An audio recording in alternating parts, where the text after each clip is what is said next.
안녕하세요. 행복씨앗입니다. 오늘도 시장을 정리하면서 하루를 마무리하는 시간을 가져볼까 합니다. 오늘 우리 시장은 코스피도 코스닥도 상승 마감했습니다. 코스피는 1.17% 그리고 코스닥은 1.51% 상승 마감했습니다. 그리고 시장 수급을 들여다보면 코스피 코스닥 둘 다 외국인하고 기관들이 동시에 순매수를 했습니다. 시장 상승과 관련해서 나오는 뉴스들 쭉 보면은 미국의 빅테크 기업들 실적이 괜찮았기 때문에 우리 시장도 따라 올랐다 이런 이야기들도 있는데 실제 수급을 들여다보면 그렇지 않습니다. 이 전기전자업종 오히려 지금 순매도를 많이 해서 외국인들이 이렇게 차익 실현을 했고 기관들도 차익 실현을 했습니다. 그 외에 다른 업종들 이렇게 매수를 했습니다. 그러니까 지금 시장 수급을 쭉 들여다보면은 세력들이 오늘은 가리지 않고 다 매수했다라고 보시면 됩니다. 세력들이 이렇게 시장의 물량을 계속 가져가게 되면은 세력들의 매매 특성상 계속 가격을 올려가면서 매매할 수밖에 없다라고 말씀드렸죠. 우리 시장 앞으로 괜찮다, 긍정적으로 보셔도 됩니다. 또 그리고 파월 연준 의장이 나와서 향후 미국의 기준금리가 어떻니 이런 이야기를 한답니다. 힌트를 좀 얻을 수 있다라고 해요. 그런데 그런 거 신경 쓸 필요 없다라고 관련해서 오늘 장중수급 분석 시간에 정리를 해드렸죠. 또 그리고 여러분들 쭉 뉴스 보시다 보면은 초저금리 시대가 저문다 이런 뉴스 최근 들어서 다시 또 나오고 있습니다. 이런 식으로 초저금리 시대가 저문다, 금리 저점을 갖다가 높여야 된다, 이런 이야기들이 막 나오는데 그거 여러분들께서 이미 다 알고 있었습니다. 우리 같은 경우도 예전에 수도 없이 말씀드렸죠. 1980년대까지 기준금리가 쭉 올라가던 시대였다면은 그동안 우리가 살아왔던 시절이 이런 식으로 해서 금리가 계속 내려가던 그런 시절이었습니다. 이게 이제 초저금리 시절 시대라고 이야기하면은 이제 이런 시대가 안 온다 이 말이에요. 연준에서 금리를 이야기해서 내리긴 하겠지만은 그 중립금리라고 하는데 그게 자꾸 올라갈 거다 이런 전망들도 나오고 있습니다. 그래서 제가 여러분들께 명목금리하고 또 그리고 인플레이션하고 비교해 가지고 실질금리를 생각해 보면 금리가 높은 게 실제 우리가 생각한 만큼 높지 않다. 그리고 연준에서도 앞으로 기준금리 어떤 2% 물가 목표 이걸 수정을 해야 되니 그리고 앞으로는 고용 실업률 이런 거 그쪽으로 조금 통화 정책을 바꿔야 된다 이런 말씀 드린 적이 있습니다. 여러분들께서도 요거를 잘 이해를 하셔야 되는 거예요. 자, 그런데 지금 이제 그동안은 이런 식으로 해서 뭔 일이 있을 때마다 이렇게 은행에서 통화 정책을 통해서 계속 돈을 풀었죠. 또 그리고 국가의 재정 지출이 이때는 많이 늘어났다라고 보시면 됩니다. 실제로 2008년도 미국발 금융위기 때 얼마나 재정 지출을 많이 했습니까? 전 세계가 다 많이 했고요. 또 그리고 코로나 때 역시 전 세계가 재정 지출을 얼마나 많이 했습니까? 그러니까 정부의 재정 지출이라고 하는 것은 그게 부채가 됩니다. 부채.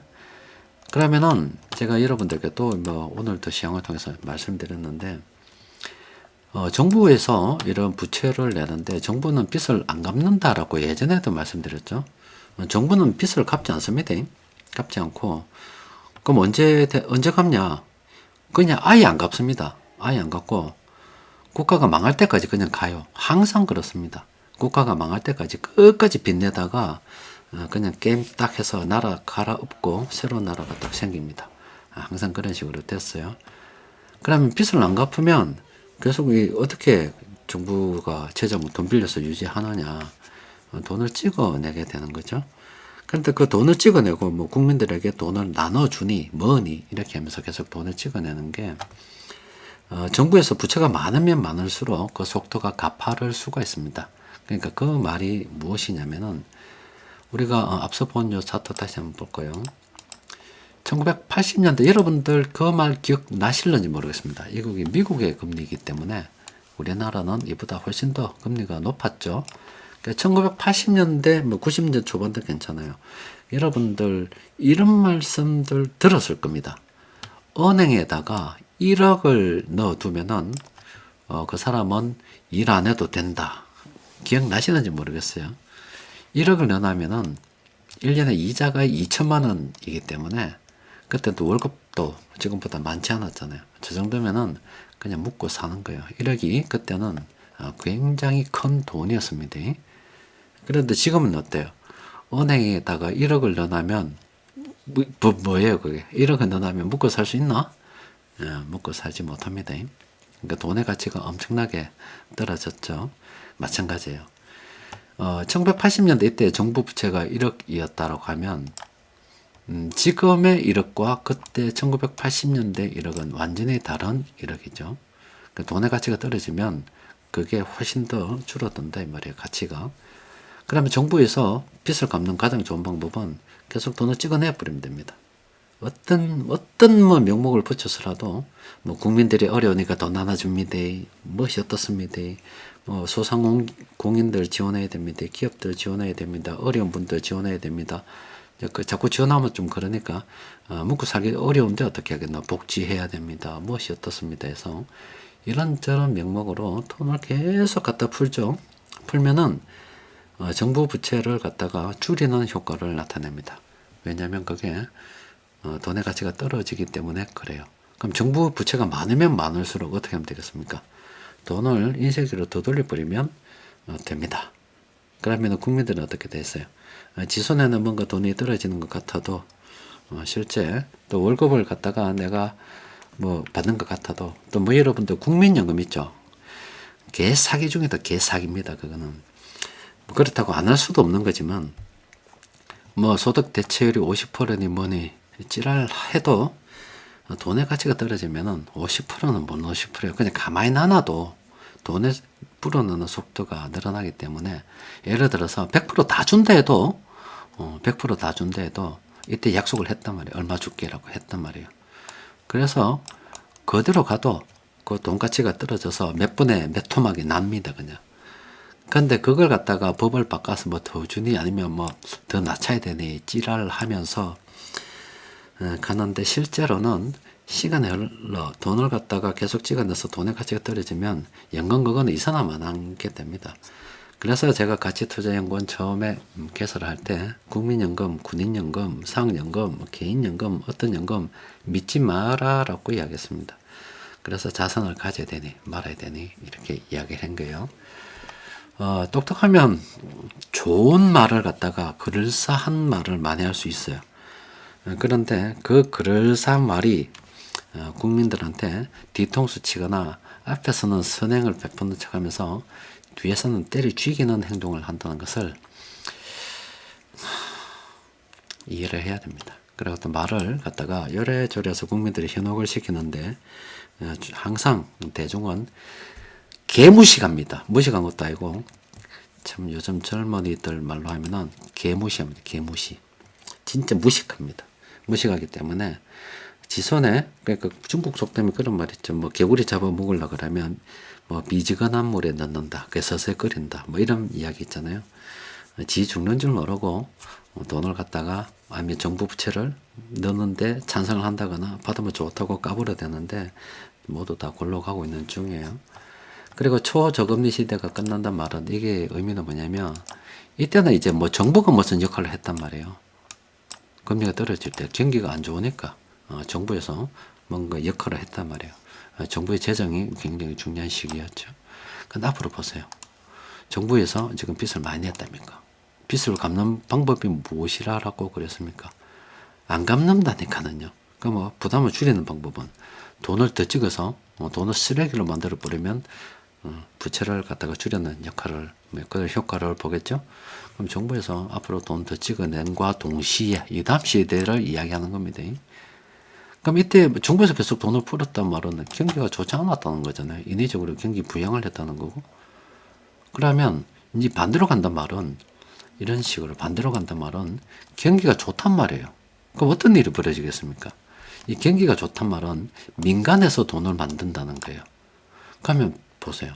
정부에서도 부채 부담을 줄이려고 하면 돈을 찍어내야 된다. 민간 경기도 좋다. 그럼 돈이 이중으로 늘어나는 거 아닙니까? 그러니까 앞으로 인플레이션이 어떻게 되겠어요? 그래서 제가 여러분들께 말씀드렸다 아닙니까? 물가 2% 목표 이건 떼쳐야 된다고. 안 된다고. 그건 불가능한 이야기라고. 앞으로 고금리 시대가 이런 말씀 계속 뭐 여러분들께 든 거예요. 근데 그러면 앞으로 정부에서도 찍어내고 민간에서도 기술 발전으로 돈이 늘어나면은 앞으로 어떤 일이 벌어지겠냐고. 돈의 가치가 기하급수적으로 떨어지겠죠. 그러면은 무엇이 자산 가치가 오를 거 아닙니까? 금융 자산이든 부동산 자산이든 그 가치는 계속 오르게 돼 있습니다. 그 언제까지 오를 거냐? 박살나기 전까지 오를 겁니다. 그 박살난다는 게 뭔데? 돈이 더 이상 유통되지 않는 그런 상황. 그러니까 사람들이 뭔가 하고 싶어도 주머니에 돈이 없는 상황이 될 때까지 갈 겁니다. 박살나겠죠?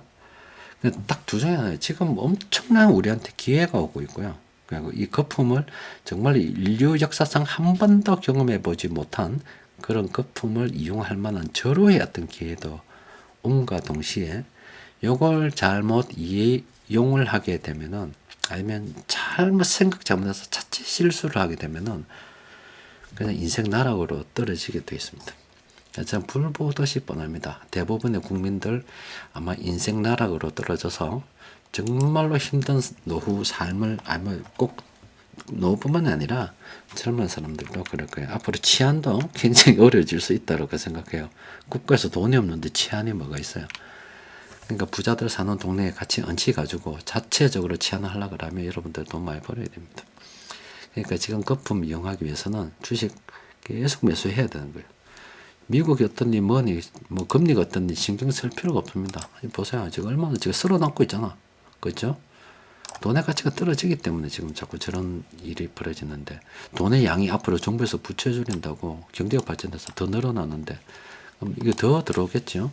주식시장 엄청나게 좋아질 거라 저는 생각하고 있고, 부동산 가치도 엄청나게 높아지지 않겠나, 저는 그렇게 생각하고 있습니다.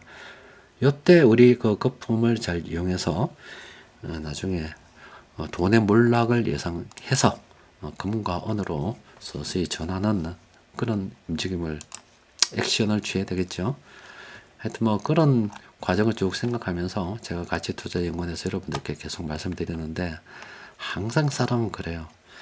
항상 위기가 오기 전에는 뭐 대충 뭐 그렇게 이야기하는데, 실제 내가 알아차리는 순간은 늦었다는 거예요. 그러기 전에 현명한 사람들이 되어서 여러분 나름대로 하나하나 준비를 하십시오. 자, 오늘은 세력들이 공통으로 매집한 종목이 33개 종목이 있어요. 자, 몇 종목 좀 들여다 봅시다. 금호석유 같은 경우는 오늘도 매수해도 됩니다. 매수 강하게 치고 들어왔죠. 오늘 장중에도 충분히 매수할 수 있었습니다. 그리고 좀 더 본다더라도 전고점 대비해서 빨간색이 좀 더 많기 때문에 이건 충분히 오늘 매수해도 되는 그런 상황이었죠. 또 그리고 삼성카드는 어떻습니까? 일단 탐력 구간이고 이거 매수하면 안 되는 거죠. 그리고 오리온홀딩스는 또 어때요? 오리온홀딩스는 오늘 딱 뭔가 매수해도 되는 시점이란 거 딱 보이죠?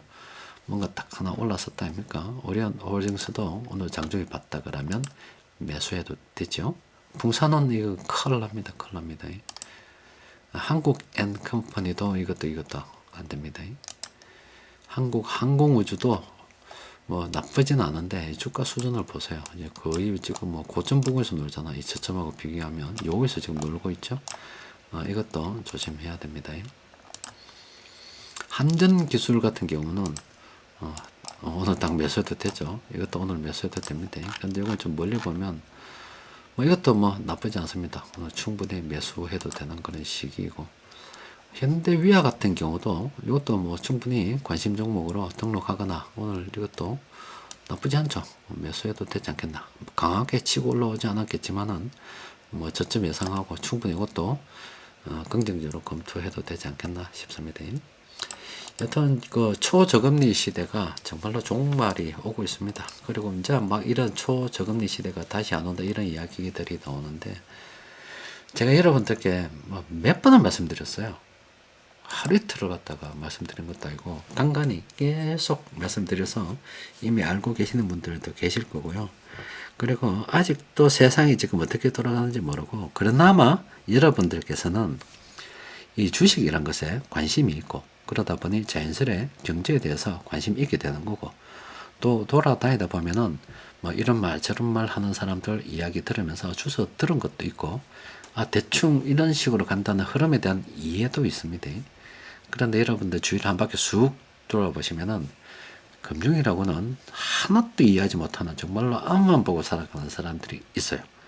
그리고 뭣도 모르고 돈 준다 그러면 해에 입 벌리는 사람들 엄청 많다는 걸 압니다. 그렇게 가만히 생각해 보면 아 정말 나라가 심각하구나. 앞으로 어떤 일이 벌어질 줄 모르겠구나. 지금 저 사람들이 과연 어떤 일이 벌어졌을 때 대응이 가능하겠는가라고 생각해 보면 대부분이 대응하지 못할 겁니다. 그러니까 대응하지 못하니까 어떻게 돼요? 해외 같은 거 보면은 가끔 치안이 무너지고 폭동이 일어나고 그런 거 여러분들 많이 보시죠?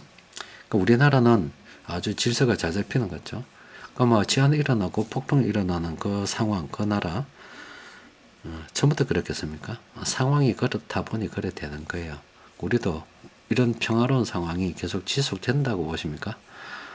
절대 그렇게 생각하시면 안 됩니다. 사람이 딱 마지막까지 딱 와서 딱 닥치게 되면은 정말로 전혀 평상시에는 생각하지 못했던 행동을 합니다. 남의 거 도둑질도 하시고 때려서 뺏을 수도 있고 그렇게 되는 거예요. 그래서 그런 험한 꼴 안 당하고 그 속에서 안 있으려 그러면은 평소에 준비를 정말로 착실히 하십시오. 그리고 아예 사람들이 없는 먼 곳에 떨어져서 살든가 아니면 아예 좀 있는 사람들이 있는 그 지역에 무의 사는 것도 괜찮습니다. 그나마 그쪽은 치안이 나을 수도 있으니까. 하여튼 여러 가지 어떤 고민할 게 많은 그런 시기입니다. 준비 단디하셔서 일어서도 써야 되겠지만은 험한 꼴도 안 당해야 되겠죠. 하여튼 준비 잘 하도록 합시다. 오늘은 여기까지 정리하도록 하겠습니다. 이상입니다.